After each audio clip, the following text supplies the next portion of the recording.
একটি সবুজ সুন্দর জঙ্গলে থাকত এক ছোট্ট খরগোশ। তার নাম ছিল টুকু।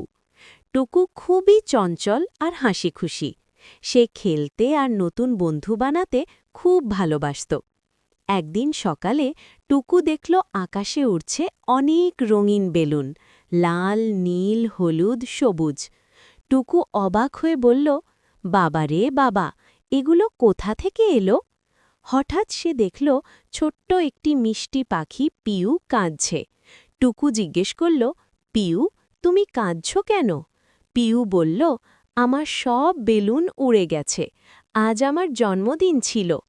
টুকু সঙ্গে সঙ্গে তার বন্ধুদের ডাকল, কচ্ছপ টিমু, কাঠবিড়ালি ঝিলু, ছোট্ট হাতি গোপু। সবাই মিলে সিদ্ধান্ত নিল পিউকে সাহায্য করতেই হবে। গোপু তার লম্বা সুর দিয়ে বেলুন নামাল, ঝিলু গাছে উঠে বেলুন ভরল, টিমু ধীরে ধীরে বেলুনগুলো জড়ো করল। অল্প সময়ের মধ্যেই সব বেলুন ফিরে এলো। পিউ খুশিতে নাচতে লাগল। পিউ বলল, তোমরা আমার সেরা বন্ধু। সবাই একসাথে হাসল, গান গাইল আর জন্মদিনের কেক খেল।